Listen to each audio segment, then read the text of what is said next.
KWR news bulletin ముందుగా headlines. Oman Muscat లో ప్రవాస భారతీయులతో ప్రధాని మోడీ సంభాషణ.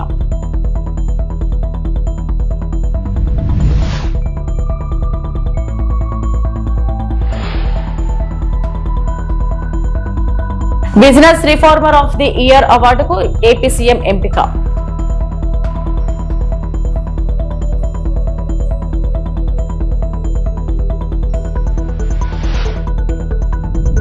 అధికారంలోకి వచ్చిన 2 నెలల్లోనే వాళ్లను జైల్లో పెడతాం, జగన్ సంచలన వ్యాఖ్యలు.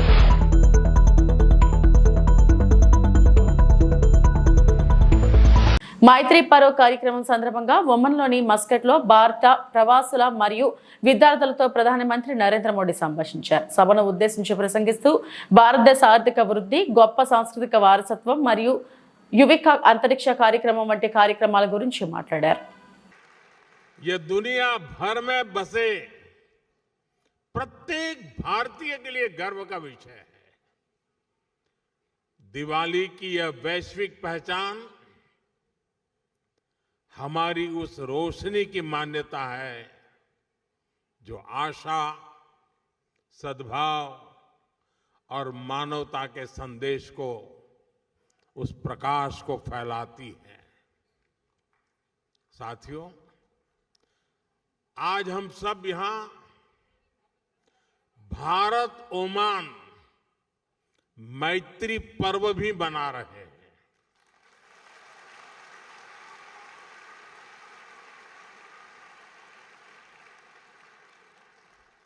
मैत्री यानी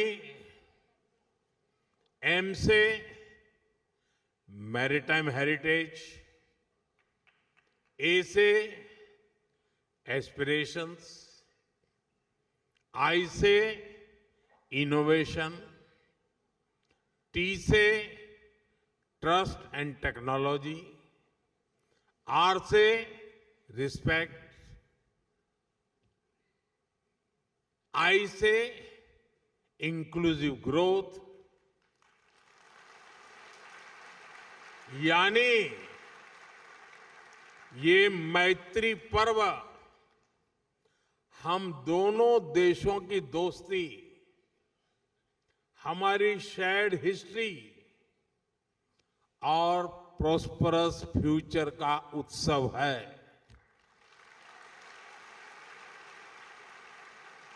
ఎవరి కర్తవ్యాన్ని వారు నిర్వర్తిస్తే మన దేశం మరింత ముందుకు వెళ్తుందని మాజీ ఉపరాష్ట్రపతి వెంకయ్యనాయుడు అన్నారు. ఇప్పటికే గణనీయమైన అభివృద్ధిని సాధించిందని చెప్పారు. కృష్ణా జిల్లా గుడివాడలోని ఏఎన్ఆర్ కళాశాల వజ్రోత్సవ వేడుకల్లో ఆయన మాట్లాడారు. కారణం ఐకమత్యం లేకపోవడం. కాబట్టి సమాజంలో, కళాశాలలో, విద్యార్థుల్లో, కుటుంబంలో అందరూ ఐకమత్యం ఉండాలి అనే విషయాన్ని మనం ఈ సందర్భంగా గమనించాల్సి ఉంది, దాన్ని పాటించాల్సి ఉంది. ఈరోజు ఈ కళాశాల యొక్క వజ్రోత్సవాలకు రావడం చాలా సంతోషంగా ఉంది. ఈ యొక్క గొప్ప సందర్భంగా మిమ్మల్ని అందరినీ కలుసుకోవడం కూడా చాలా ఆనందంగా ఉంది. ఈ రోజుల్లో ఇబ్బడి ముబ్బడిగా ఎక్కడ పట్టినా విద్యా సంస్థలు కనపడుతుంటాయి. మనకి పెద్ద పెద్ద అడ్వర్టైజ్మెంట్ కూడా కనపడుతుంటాయి. అడ్వర్టైజ్మెంట్ పెద్దగా ఉందంటే అర్థం కాలేజీ ఇచ్చినదని తెలుసుకోవాలి మనం ఎప్పుడైనా. ఆ రోజుల్లో విద్యా సంస్థ లేని లోటును గుర్తించి ప్రముఖులైనటువంటి మహానుభావులందరూ పర్వతనేని వెంకటరత్నం గారు, కాజా వెంకటరామయ్య గారు, వేములపల్లి రామబ్రహ్మం గారు, ఉప్పలపాటి వీరభద్రరావు గారు, వడ్డే సోమనాథుడి గారు, లింగం వెంకటకృష్ణయ్య గారు, శ్రీ ఉపద్రష్ట పాపల శాస్త్రి గారు, వీళ్ళ పేర్లు మళ్ళా ఎందుకు చెప్తున్నానంటే నేను ఇందాక చెప్పిన సిద్ధాంతానికి విరుద్ధంగా ఇలాంటి వాళ్ళని గుర్తుంచుకోవాలి. వాళ్ళ మహానుభావుల కారణంగానే మనం ఇవాళ ఇంత పెద్ద కాలేజీ కట్టుకుని ఇంత బ్రహ్మాండంగా ఉత్సవాలు చేసుకుంటున్నాం. అలాంటి మహనీయులు మన పూర్వులు ఎవరైతే ఉన్నారో వాళ్ళని గుర్తుంచుకోవాలి. మన శ్రీనివాస్ గారు వీళ్ళందరూ వచ్చినప్పుడు చెప్పారు, సార్ కొత్త తరం మేము కళాశాల యాజమాన్యంలోకి వచ్చాం, ఏదో కొన్ని మంచి పనులు చేయాలనుకుంటున్నాం అని చెప్పారండి. మంచి పనులు తప్పనిసరిగా చేయాలి, కళాశాలను బాగా అభివృద్ధి చేయాలి. దాంతోపాటు దేశంలో వస్తున్న మార్పులేందో గమనించండి. కొద్ది రోజుల తర్వాత మన విద్యా విధానంలో మన చదువులు, మన పుస్తకాలు ఇవన్నీ అబ్సొల్యూట్ అయిపోతాయి. టోటల్గా ఏ వచ్చిన తర్వాత, ఆర్టిఫిషియల్ ఇంటెలిజెన్స్ వచ్చిన తర్వాత పెద్ద పెద్ద పుస్తకాలు చదివేటికి అవకాశం ఉండదు. సో దాన్ని ఎలా సమ్మిళితం చేయాలా మన విద్యతో, మన విద్యా విధానంతో, మన భారతీయ సంస్కృతితో. ఏ అంటే నాకు ఇష్టం లేదు, కానీ ఏ ఆగదు. ఆర్టిఫిషియల్ ఇంటెలిజెన్స్ ఆగదు, టెక్నాలజీ ఆ విధంగా ముందుకు పెడుతుంది. ఇష్టం ఉన్నా ఇష్టం లేకపోయినా. మొదట్లో సోషల్ మీడియా లేదు. సోషల్ మీడియా వచ్చిన కాకముందు అందరూ ఒబరాట పడ్డారు. సోషల్ మీడియా వస్తే బాగుంటుందని. వచ్చింది. ఏం చేస్తాం చెప్పండి. ఇప్పుడు సోషల్ మీడియా కాస్త యాంటీ సోషల్ మీడియాగా తయారైపోయింది. కేంద్ర ప్రభుత్వం లోక్సభలో ప్రవేశపెట్టిన వీబీజీ రామ్జీ బిల్లును వ్యతిరేకిస్తూ పార్లమెంట్ ప్రాంగణంలో ప్రతిపక్షాలు నిరసన తెలిపాయి. వెంటనే బిల్లును వెనక్కి తీసుకోవాలని డిమాండ్ చేశాయి. మహాత్మాగాంధీ జాతీయ గ్రామీణ ఉపాధి హామీ పథకం అని రాసి ఉన్న బ్యానర్తో గాంధీ విగ్రహం నుంచి ముఖద్వారం వరకు విపక్ష ఎంపీలు ర్యాలీ నిర్వహించారు. ఈ నిరసనలో కాంగ్రెస్ అగ్ర నాయకురాలు సోనియా గాంధీ, రాజ్యసభలో విపక్ష నేత మల్లికార్జున ఖర్గే, ఎంపీలు కేసీ వేణుగోపాల్, కనిమొళి ఏ రాజా తదితరులు పాల్గొన్నారు. वापस दो वापस दो वापस दो मनरेगा वापस दो वापस दो वापस दो गरीबों का अधिकार छीनना बंद करो अरे मनरेगा वापस दो वापस दो वापस दो सोनिया गांधी वापस दो वापस दो वापस दो वापस दो मनरेगा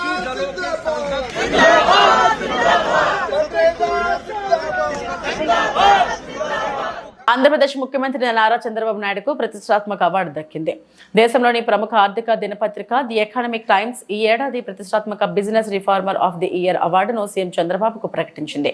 రాష్ట్రంలో వ్యాపార అనుకూల విధానాలు అమలు చేయడం, పారిశ్రామిక సంస్కరణలు చేపట్టడం, పెద్ద ఎత్తున పెట్టుబడులను ఆకర్షించడంలో విశేష కృషి చేసినందుకు గాను ఈ అవార్డును ఎంపిక చేసినట్లు ఎకనామిక్ టైమ్స్ వెల్లడించింది. మార్చి నెలలో నిర్వహించిన ప్రత్యేక కార్యక్రమంలో కేంద్ర ఆర్థిక మంత్రి నిర్మలా సీతారామన్ చేతుల మీదుగా ఈ అవార్డును సీఎం చంద్రబాబు స్వీకరించనున్నారు.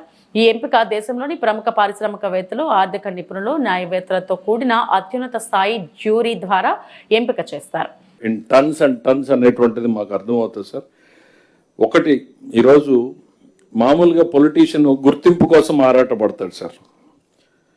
మీరు ఎప్పుడు కూడా నాకు మీలా లక్షణం కనపడలేదు సార్. మీరు ఎంతసేపు ఉన్న ప్రజల సంతృప్తి కోసం తపన పడతారు. పొద్దున్న లేచి మాకు పీజీఆర్ఎస్లో పెడతారు, లేకపోతే సాటిస్ఫాక్షన్ లెవెల్ ఎట్లా ఉంది అనేటువంటి మెజర్మెంట్ని మీరు చూస్తున్నారు తప్ప నాకేం గుర్తించి వచ్చింది అనేది ఎప్పుడు చూడలేదు సార్. ఇవాళ ఈ ఎకనామిక్ టైమ్స్ ఇచ్చినటువంటిది జ్యూరీ కూడా ఎట్లాంటి jury sir? If I can read out the names, it's top of the కంట్రీలో ఉన్నటువంటి జ్యూరీ సార్ వీళ్ళు. Noel Devi Shetty of Narayana Health, Noel Tata of Tata Trust, Uday Kotak of Kotak Mahindra, Sajjan Jindal of JSW, Lalit Keshre of Grown With, Roshni Nadar Malhotra of HCL Tech, Sunil Bharati Mittal of the Bharati Enterprises, Priya Nair of HUL, Abhishek Manu Singhvi, Senior Advocate and juniors. దాంతోపాటు దేశంలో ఇప్పటిదాకా ఇది వచ్చినటువంటి వాళ్ళని చూస్తే కూడా అందరూ కేంద్రంలో ఉన్నటువంటి వాళ్ళే సార్. ఎప్పుడు ఏ స్టేట్కి చీఫ్ మినిస్టర్ కనిపించలేదు సార్ ఇప్పుడున్నటువంటి news item. We're proud sir. ఈ రిఫార్మ్స్ పరంపరలో కూడా మీరు 25 కొత్త పాలసీలు తీసుకొచ్చారు sir. Each is a reform by itself. 25 new పాలసీలు within a span of 1.5 years తీసుకొచ్చి you have set the trend for the nation అంటానికి ఇవాళ ఇది ఒక్కటే సార్. ఈ title Naidu was seen by the panel as an exemplar of a new model of political leadership, the original CEO chief minister. This is what the news has to say, and there are a lot of things which everybody must read, sir. We are proud to work with you, sir. Once again, I would like to congratulate you, sir, on our behalf, sir.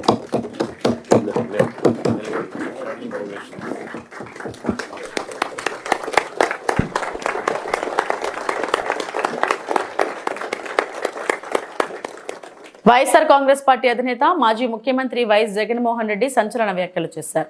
ప్రభుత్వ medical కాలేజీలను private పరం చేయడంపై తీవ్ర స్థాయిలో ధ్వజమెత్తారు. అధికారంలోకి వచ్చిన 2 నెలల్లోనే కాలేజీలను తీసుకున్న వారిని జైలుకు పంపుతామని సంచలన కామెంట్లు చేశారు. ప్రైవేట్కు ఇవ్వడమే పెద్ద స్కామ్ అయితే జీతాలు కూడా ప్రభుత్వమే ఇస్తామని చెప్పడం అంతకంటే పెద్ద మోసమని ఆయన ఆరోపించారు. పార్టీ ముఖ్య నేతల సమావేశంలో వైఎస్ జగన్ మాట్లాడారు. 1,04,00,000 సంతకాలు చేసిన ఈ డాక్యుమెంట్స్ అన్నీ కూడా భద్రంగా కోర్టు ద్వారాలు కూడా తడతాయి. కోర్టులో కూడా పిటిషన్ వేస్తాం. 1,04,00,000 సంతకాలు రెడీగా ఉన్నాయి. మీరు ఎప్పుడు అడిగితే అప్పుడు అఫిడవిట్లు మీకు చూపించేదానికి బండ్లన్నీ రెడీగా వచ్చి మీకు చూపిస్తాయి అని చెప్పి కూడా కోర్టులో కూడా అఫిడవిట్ కూడా వేయడం కూడా జరుగుతుంది. ఇంతటితోనే చంద్రబాబు నాయుడు జ్ఞానోదయం వస్తుందని నేను అనుకోవడంలో, ఎందుకంటే కొంచెం చర్మం అందం కాబట్టి ఇంతటితో కూడా వస్తుందని నేను అనుకోవడంలో. ఎందుకంటే మామూలుగా మీకు గుర్తుండే ఉంటుంది, పూర్వం మనం ఎప్పుడో నేను చిన్నప్పుడు జనార్దన్ రెడ్డి గారు ప్రైవేట్ మెడికల్ కాలేజ్ ఇచ్చినారు అని చెప్పి ఏకంగా ముఖ్యమంత్రి పదవి నుంచి ఆయన రాజీనామా చేయాల్సి వచ్చింది. ప్రైవేట్ మెడికల్ కాలేజ్ ఇచ్చినారని రాజీనామా చేయాల్సి వచ్చింది. నాకు అప్పుడు నేను చాలా చిన్నపిల్లోని. అప్పుడే నేను అనుకుంటా ఉంటే ఒక కాలేజు ఈరోజు ఈయనకు సిగ్గు లేదు, ఇంకొకటి లేదు, ఏకంగా లెఫ్ట్ రైట్ సెంటర్ గవర్నమెంట్ ఆస్తులను నేను ఇచ్చేస్తున్నాను అని చెప్పి స్కాములు చేయడానికి ఏమాత్రం వెనకడుగు వేయడంలా. ఇచ్చేసే కార్యక్రమం చెనిక్కాయలకు బెల్లాలకు ఇచ్చేయడమే కాకుండా స్కాముల్లో ఇంకా అన్నిటికన్నా దారుణమైన స్కామ్ ఏమిటో తెలుసా? నువ్వు ప్రైవేట్ వాళ్ళకి కాలేజీలు ఇచ్చేసిన తర్వాత ఆ ప్రైవేట్ కాలేజీలు వాళ్ళు ప్రైవేట్ కాలేజీలు ఇది నడిపేటప్పుడు వాళ్ళ జీతాలు నువ్వు ఇస్తావంట. అది ఇంకా పెద్ద స్కాము. నువ్వు ప్రైవేట్ వానికి ఇచ్చేసిన తర్వాత ఆ private college private teaching hospital వాళ్ళు నడిపేటప్పుడు వాళ్ళ జీతాలు గవర్నమెంట్ ఇస్తుందంట. అంటే నెలకు ఒక్కొక్క కాలేజీలో కనీసం 5 కోట్ల జీతం మినిమం. అంటే నెలకు సంవత్సరానికి ఒక్కొక్క కాలేజీకి 60 కోట్లు, 2 ఏళ్ల పాటు కనీసం అంటే 120 కోట్లు ఒక్కొక్క కాలేజీకి ఎదురు వస్తుందన్నట. చెనిక్కాయలకు బెల్లాలకు ఈయన మనిషికి కాలేజీలు కట్టబెట్టడమే కాకుండా మళ్ళా ఎదురు 120 కోట్ల రూపాయలు ఎదురిస్తున్నాడు. ఇది ఇంతకన్నా ఇంకా స్కామ్, ఇంతకన్నా దారుణమైన పరిస్థితి ఎక్కడైనా ఉంటుందని అడుగుతా ఉన్నా. ఇవన్నీ రేపొద్దున మనం ఇన్ని ప్రయత్నాలు చేసిన తర్వాత కూడా ఎక్కడన్నా కూడా చంద్రబాబు నాయుడు వినకుండా దీనికి ముందుకు తీసుకొని పోతే మాత్రం ఆ తర్వాత కాలేజీలు తీసుకున్నోడిని మాత్రం మనం అధికారంలోకి వచ్చిన వెంటనే 2 నెలలు తిరగక మునిపే అందరు జైళ్ళల్లో ఉంటారు. ఆ కాలేజీలు తీసుకున్న వాళ్ళు మాత్రం. స్కాములు అనేది మదర్ ఆఫ్ ఆల్ స్కామ్స్ కింద ఇది నిరూపితం అవుతుంది. అంతటి దారుణంగా ప్రజలకు నష్టం జరుగుతుందని కనిపిస్తూ ఉన్నా కూడా ప్రజలు దీనివల్ల ఉచితంగా వైద్యం పొందే అవకాశం పోతుందని తెలిసినా కూడా మన పిల్లలకు తక్కువ ధరకే, ప్రైవేట్ కన్నా చాలా తక్కువ ధరకే మన పిల్లలకు మెడికల్ కాలేజీలలో సీట్లు వచ్చి చదువులు అందుబాటులో ఉంటాయని తెలిసినా కూడా ఏమాత్రం ఖాతరు చేయకుండా చంద్రబాబు చేస్తూ ఉన్న ఈ తీరుకు చంద్రబాబు నాయుడుకు గట్టి గుణపాఠం మాత్రం ఖచ్చితంగా తగ్గుతుంది. తిరుమల శ్రీవారిని గురువారం పలువురు ప్రముఖులు దర్శించుకున్నారు. ఏపీ ప్రారంభ విరామ దర్శన సమయంలో ఆంధ్రప్రదేశ్ మంత్రి నారాయణ, ఎమ్మెల్యే బొండా ఉమామహేశ్వరరావు, ప్రముఖ నిర్మాతలు దిల్ రాజు, ఏఎం రత్నం, నటుడు గంటా రవితేజ వేరువేరుగా స్వామివారి సేవలో పాల్గొన్నారు. టీటీడీ అధికారులు వారికి స్వాగతం పలికి దర్శన ఏర్పాట్లు చేశారు. దర్శనం అనంతరం ప్రముఖులకు రంగనాయక్ మండపంలో వేదాశీర్వచనం చేసి స్వామివారి ఆశీర్వచనాలు అందజేశారు.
అమలాపురం ఖరీఫ్ 2025-26 సీజన్లో గతంలో ఎన్నడూ లేని విధంగా రాష్ట్ర పౌర సరఫరాల సంస్థ ద్వారా డిసెంబర్ 17వ తేదీ వరకు కోనసీమ జిల్లాలో 56,827 మంది రైతుల నుండి 665 కోట్ల విలువ గల 2,80,683 మెట్రిక్ టన్నుల ధాన్యాన్ని సేకరించడం జరిగిందని జిల్లా జాయింట్ కలెక్టర్ టి నిశాంతి తెలిపారు. బుధవారం స్థానిక కలెక్టరేట్ నందు పాత్రికేయుల సమావేశం నిర్వహించి జిల్లాలో అత్యంత పారదర్శకంగా జవాబుదారీతనంతో ధాన్యం సేకరిస్తూ రైతులకు కనీస గిట్టుబాటు ధరలు కల్పించడం సేకరించడం జరుగుతుందని తెలిపారు. జిల్లా వ్యాప్తంగా రాష్ట్ర ప్రభుత్వం 3.5 లక్షల మెట్రిక్ టన్నుల ధాన్యం సేకరణ లక్ష్యంగా నిర్దేశించిందని, ఇప్పటికే 2,80,683 మెట్రిక్ టన్నుల ధాన్యం సేకరణ పూర్తయినట్లు వెల్లడించారు. ఖరీఫ్ 2025-26 సీజన్లో ముందెన్నడూ లేని విధంగా ఆంధ్రప్రదేశ్ రాష్ట్ర పౌర సరఫరాల సంస్థ ద్వారా ఈనాటికి 17 డిసెంబర్ 2025 ఈనాటికి డాక్టర్ బిఆర్ అంబేద్కర్ కోనసీమ జిల్లాలో 56,827 రైతుల వద్ద నుండి 664 కోట్ల విలువ గల 2,80,683 మెట్రిక్ టన్నుల ధాన్యమును సేకరించడం జరిగింది. మనకిచ్చిన టార్గెట్ 3,50,000 మెట్రిక్ టన్నులు. ఇప్పుడు దాకా మన ఆల్రెడీ 2,80,000 మెట్రిక్ టన్స్ ఈ 17 డిసెంబర్ నాటికే మనం ప్రొక్యూర్మెంట్ చేయడం జరిగింది. ఇప్పటి వరకు 652 కోట్ల రూపాయలు 55,048 రైతులకు చెల్లించడం జరిగింది. 98% చెల్లింపులు 24 గంటల లోపే చెల్లించడం జరిగింది. మిగిలిన 12.25 కోట్ల రూపాయలు ఈరోజు తదుపరి బ్యాంక్ బ్యాచ్ ప్రాసెస్ నందు జమ చేయడం జరుగుతుంది. ఆంధ్రప్రదేశ్ రాష్ట్ర ప్రభుత్వం రైతు సోదరులకు మద్దతు ధర అందించడం కోరకు ఎంతో నిబద్ధతతో కూడిన ఏర్పాట్లు అనగా 96,42,000 గోని సంచులు, 2,282 రావణ వాహనాలు మరియు 5,430 టార్పాలిన్స్ అందించడం జరిగింది. రైతులకు వారి ధాన్యం విక్రయించడంలో ఎటువంటి ఇబ్బందులు ఉన్నా జిల్లా కార్యాలయం నందు ఏర్పాటు చేసిన కంట్రోల్ రూమ్ 24/7 3 షిఫ్ట్లో పనిచేస్తున్నారు. ఈ కంట్రోల్ రూమ్ నంబర్స్ 8309432487 మరియు 9441692275ను సంప్రదించి ప్రభుత్వము నిర్దేశించిన నాణ్యత ప్రమాణాల మేరకు 24 గంటల లోపు నాణ్యతకు తగ్గ మద్దతు ధర పొందగలరు. జిల్లాలో 204 ధాన్యము సేకరణ కేంద్రాలు ఏర్పాటు చేయడం జరిగింది కానుక రైతులు ఈ సౌకర్యంను సద్వినియోగం చేసుకోవాల్సిందిగా కోరడమైనది. ధరలను ఆశ్రయించి మద్దతు ధర కన్నా తక్కువ ధరకు మీ ధాన్యంను విక్రయించి నష్టపోవద్దని ప్రభుత్వం ఏర్పాటు చేసిన ధాన్యము సేకరణ కేంద్రాల ద్వారా మీ ధాన్యము అమ్ముకోవాల్సిందిగా తెలియచేస్తున్నాము. అందరికీ కూడా ధన్యవాదాలు. మెట్రిక్ టన్స్ తీసుకోవాల్సింది ఉంది. ప్రతి మండలికి కూడా సరిపోవాల్సిన టార్గెట్ మనం ఆల్రెడీ ఇచ్చాము. సో ఏ మండల్లో కూడా ఎక్కడ ఆర్ఎస్కేలు కూడా ఏ ప్రాబ్లం లేదు. ఎక్కడైనా ఆర్ఎస్కేలో ఎక్కువ ధాన్యం వచ్చింది వాళ్ళకి ఏదైనా అడ్జస్ట్ చేయాలన్నా కూడా ఇమ్మీడియట్గా మనం చేస్తున్నాం. అలాగే ఈ కంట్రోల్ రూమ్ కూడా 3 షిఫ్ట్ పెట్టాం, అంటే 24 గంటలు పెట్టాం. 2 షిఫ్ట్ మాత్రం కాదు, 3 షిఫ్ట్ పెట్టాం. సో ఏ టైం అయినా ఫార్మర్కి ఏ ఇబ్బంది అయినా ఇమ్మీడియట్గా ఈ కంట్రోల్ రూమ్ నంబర్స్కి, ఇప్పుడు చెప్పిన కంట్రోల్ రూమ్ నంబర్స్కి అది కూడా పబ్లిష్ చేయండి. ఈ కంట్రోల్ రూమ్ నంబర్స్కి కాల్ చేసి వాళ్ళు ఇమ్మీడియట్గా వాళ్ళు ఏదైనా ఇష్యూ ఉంటే రిజాల్వ్ చేసుకోవచ్చు. అలా ప్రతి ఫార్మర్కి కూడా 24 గంటల లోపలనే వాళ్ళకి ఇమ్మీడియట్గా జమ చేయడం జరుగుతుంది. ఆంధ్రప్రదేశ్ రాష్ట్ర ప్రభుత్వం చేస్తున్న చర్యల వల్ల, ఎఫర్ట్స్ తీసుకున్న వల్ల. అండ్ ఏలూరు జిల్లా ద్వారకా తిరుమల పోలీస్ స్టేషన్ పరిధిలో మోటార్ సైకిల్ దొంగతనాలకు గట్టి షాక్ ఇచ్చారు. ద్వారకా తిరుమల గ్రామానికి చెందిన పేదింటి రాము కిషోర్ ఇచ్చిన ఫిర్యాదు ఆధారంగా కేసు నమోదు చేసి దర్యాప్తు చేపట్టింది. పోలీసులు CI UJ Wilson, SI T Sudheer ఆధ్వర్యంలో ప్రత్యేక ఆపరేషన్లో 3 నిందితులను అరెస్టు చేసి వివిధ ప్రాంతాల్లో దొంగతనం చేసిన 12 మోటార్ సైకిళ్లను స్వాధీనం చేసుకున్నారు. వీటి మొత్తం విలువ సుమారు 9 లక్షలు. డీఎస్పీ ఏలూరు జిల్లా ప్రెస్ మీట్ లో మాట్లాడుతూ కేసు ఛేదింపులో కీలక పాత్ర పోషించిన సిబ్బందిని అభినందించారు. ద్వారకా తిరుమల పరిధిలో దోపిడీ దొంగతనాలకు పాల్పడితే కఠిన చర్యలు తప్పవని హెచ్చరించారు. ఈరోజు మన ద్వారకా తిరుమల పోలీస్ స్టేషన్ పరిధిలో, అదేవిధంగా మన ఏలూరు జిల్లా పోలీసు, అదేవిధంగా వెస్ట్ గోదావరి ఏరియాలో కూడా ఈ బైక్ దొంగతనాలు చేస్తున్నటువంటి ముద్దాయిల్ని ఈరోజు మన Dwaraka Tirumala police station SI గారు, అదేవిధంగా బెంగళూరు సిఐ గారు ఆధ్వర్యంలో ఒక మంచి చక్కని క్యాచ్ చేయడం జరిగింది. ఈ 3 ఎవరైతే మనకి ఈ ముద్దాయిలైనటువంటి ఆరాల్ ప్రవీణ్ కుమారు, అదేవిధంగా పోగోలు శివనాగు, అదేవిధంగా ద్రోణాది సాయి వంశీ వీళ్ళు ముగ్గురు కూడా ఒక ముఠాగా ఏర్పడి ముఖ్యంగా ఈ ద్వారకా తిరుమలలో మన ఫిర్యాదుదారుడైనటువంటి ఈ పెద్దింటి రామ్ కుమార్ గారు తన బైక్ ని పెట్టుకుని ఉన్నారు. ఆ బైక్ ని దొంగతనం చేయడంతో దర్యాప్తులో భాగంగా మన ద్వారకా తిరుమల ఎస్ఐ గారు వారి సిబ్బంది ఎంతో చాకచక్యంగా తను పట్టుకోవడం జరిగింది. వాళ్ళని ఇంట్రాగేషన్ చేసే సమయంలో వాళ్ళు ఏం చెప్తున్నారంటే, ఇదే కాదు మేము సుమారుగా 12 బైకులు దొంగతనం చేశాం అని చెప్పడంతో అన్ని కూడా రికవర్ చేయడం జరిగింది. ముఖ్యంగా వీళ్ళు ఈ మోటార్ సైకిల్స్ మన ద్వారకా తిరుమల పోలీస్ స్టేషన్, ఏలూరు, చేబ్రోలు, నెడమర్రు, తాడేపల్లిగూడెం, ఆకువీడు ఈ పోలీస్ స్టేషన్ ఏరియాలో అంతా కూడా వీళ్ళు దొంగతనం చేయడం జరిగింది. సరే, ఈ ముద్దాయి ఎవరైతే ఈ ద్రోణాదులు సాయనవతం గతంలో కూడా భీమడోల్ పోలీస్ స్టేషన్ లో అనేక కొట్లాట కేసుల్లోనూ అలానే మర్డర్ కేసులో కూడా తన పైన షీట్ ఉంది. అదేవిధంగా వీళ్ళు ముగ్గురు కూడా దీనిపైన వీళ్ళపైన కూడా షీట్ ఓపెన్ చేయడం జరుగుతోంది. ముఖ్యంగా ఎవరైతే ఈ సాయి గతంలో దీంతో పాటు దొంగతనాలకు అలవాటు పడి నేరాలకు అలవాటు పడి ఒక ముఠాగా ఏర్పడి చేస్తున్నారు. ఇతని పైన పీడీ యాక్టివ్ చర్యలు తీసుకోవడం జరుగుతుంది. ముఖ్యంగా ఈ రోజు మన Dwaraka Tirumala police station SI గారు వాళ్ళ టీం చాలా కష్టపడి వీళ్ళందరినీ కూడా ట్రేస్ చేయడం జరిగింది. ఆ విధంగా ఈ బండ్లు కూడా రికవర్ చేశారు. వీళ్ళందరినీ కూడా రివార్డ్స్ సిఫార్సు చేయడం జరుగుతుంది. Thank you. Any question? బళ్ళన్నీ కూడా సుమారు 9 లక్షల రూపాయలు, మొత్తం 12 వెహికల్స్. వైద్య కళాశాలల ప్రైవేటీకరణ రద్దు చేయాలని అనంతపురంలోని సిపిఐ, ఏఐఎస్ఎఫ్ విద్యార్థి సంఘాల నాయకులు ఆందోళన వ్యక్తం చేశారు. సంగమేష్ సర్కిల్ నుంచి కలెక్టర్ కార్యాలయం వరకు ర్యాలీ చేపట్టారు. కలెక్టర్ కార్యాలయం వద్ద ప్రభుత్వానికి వ్యతిరేకంగా నినాదాలు చేస్తూ కలెక్టర్ గేట్లు ఎక్కే ప్రయత్నం చేశారు. పోలీసులు అడ్డుకున్నారు. దీంతో పోలీసులకు నాయకులకు మధ్య తోపులాట చోటు చేసుకుంది. దాదాపు గంట పాటు నాయకులు తీవ్ర ఆందోళన వ్యక్తం చేశారు. ప్రభుత్వం ప్రతిపక్షంలో ఉన్నప్పుడు వైద్య కళాశాలను ప్రభుత్వమే నిర్వహిస్తుందని చెప్పిన నాయకులు అధికారంలోకి వచ్చాక ప్రైవేట్ పరం ఎందుకు చేస్తున్నారని ప్రశ్నించారు. పేద విద్యార్థులకు వైద్య విద్యను దూరం చేసే కుట్ర జరుగుతుందని వెంటనే ప్రైవేట్ పరం రద్దు చేసుకోవాలని డిమాండ్ చేశారు. లేని పక్షంలో పెద్ద ఎత్తున ఆందోళనలు చేపడతామని హెచ్చరించారు. కూటమి ప్రభుత్వం అధికారంలోకి వచ్చిన తర్వాత తెలుగుదేశం పార్టీ కూడా ఒక కాషాయ పార్టీగా మారిపోయింది. ఈరోజు 17 మెడికల్ కళాశాలల్ని ప్రైవేటు భాగస్వామ్యంతో మెడికల్ కళాశాలలు నిర్వహిస్తామని చెప్తా ఉన్నారు. అవన్నీ కూడా 17 మెడికల్ కళాశాలలు ప్రభుత్వ మెడికల్ కళాశాలలు. అవన్నిట్లో కూడా జగన్మోహన్ రెడ్డి 107, 108 జీవో ఇచ్చాడు. దాంట్లో రిజర్వేషన్ శాతం తక్కువ ఉందని మేము అధికారంలోకి వస్తే ఆ రిజర్వేషన్ని అంతా కూడా రద్దు చేసి మొత్తం అన్ని కూడా ఈ యొక్క ప్రభుత్వ భాగస్వామ్యంతోనే అన్ని కూడా రిజర్వేషన్ ప్రకారము విద్యార్థులు కేటాయిస్తామని ఉచితంగా చెప్పడం జరిగింది. కానీ ఈరోజు అధికారంలోకి వచ్చిన తర్వాత చంద్రబాబు నాయుడు గారు మాట మారుస్తూ ఆ యొక్క ప్రభుత్వ కళాశాలలన్నింటినీ ప్రైవేటు భాగస్వామ్యంతో పీపీపీ అనే విధానంతో బీజేపీ అనుసరిస్తున్నటువంటి ప్రైవేట్ విధానాన్ని తెలుగుదేశం పార్టీ కూడా అనుసరిస్తూ ఉంది. అంటే విద్యను, వైద్యాన్ని ప్రజలకు అందకుండా, లేదంటే పేద మధ్యతరగతి ప్రజలు వాళ్ళ పిల్లలు విద్యను అభ్యసించకుండా చేసేదానికోసం, ఇది ఒక కార్పొరేట్ వ్యక్తులకు మాత్రమే వైద్య విద్యను పరిమితం చేసేదానికోసం ఈ యొక్క కూటమి ప్రభుత్వం కంకణం కట్టుకుంది.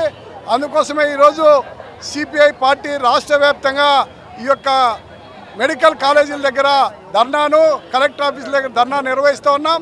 ప్రభుత్వం తక్షణమే 590 జీవోను రద్దు చేయాలా, అదేవిధంగా 50% రిజర్వేషన్ని మరి ఈరోజు ఇవ్వాలని చెప్పి కోరుతా ఉన్నాం ఎస్సీ, ఎస్టీ, బీసీ మైనార్టీలకి.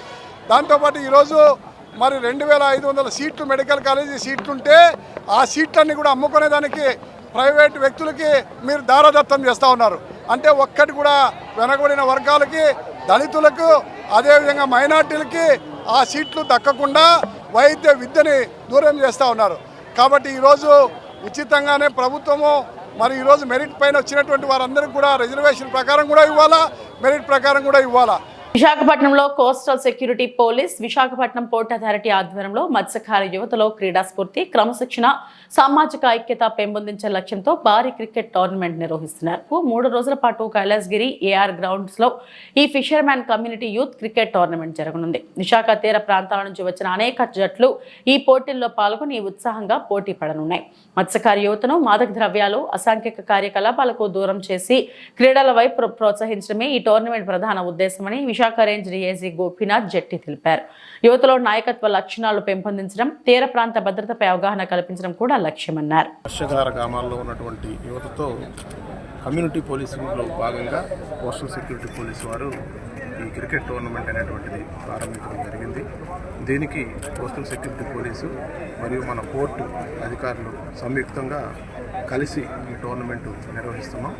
ప్రధానంగా మత్స్యకార గ్రామాల్లో ఉన్నటువంటి యువత కోస్టల్ సెక్యూరిటీ పోలీస్కి ఐస్ అండ్ ఈర్స్ లాగా పనిచేసి సమాచారాన్ని అంతా కూడా పోలీసు అందిస్తుంటారు. కాబట్టి వారితో మంచి సంబంధాలు కలిగి ఉండి వారిని మన కోస్టల్ సెక్యూరిటీ యొక్క భద్రతను పటిష్టం చేయడం కోసం వారి యొక్క సహకారం ఉండాలి. కాబట్టి దానికి అనుగుణంగా ఈ కమ్యూనిటీ పోలీసింగ్ ప్రోగ్రామ్స్ ఏర్పాటు చేయడం జరుగుతుంది. సో దానిలో భాగంగానే ఈరోజు 16 గ్రామాల నుంచి 16 టీమ్స్ ఈ క్రికెట్ టోర్నమెంట్లో పాల్గొనడానికి రావడం జరిగింది. సో దీనిలో మా అధికారులు, అదేవిధంగా కోర్టు తరఫున వచ్చినటువంటి సాంబమూర్తి గారు వీరంతా కూడా కలిసి పనిచేసి ఈరోజు చాలా చక్కగా ఈ కార్యక్రమాన్ని చేపట్టడానికి అన్ని ఏర్పాట్లు చేశారు. సో దానికి వారందరినీ కూడా నేను పర్సనల్గా అభినందిస్తూ ఈ కార్యక్రమంలో పాల్గొనేటువంటి ప్రతి ఒక్క యువత కూడా చాలా స్పోర్టివ్గా పాల్గొని దీన్ని ఒక ఆపర్చునిటీగా తీసుకొని ప్రతి ఒక్కరు కూడా ఆనందంగా దీన్ని ఎంజాయ్ చేస్తూ ఆడుకోవాలని చెప్పి వాళ్ళకి చేయడం జరిగింది. Thank you. ఇవి ఇప్పటివరకు నా బులెటిన్ అప్డేట్స్. నమస్తే.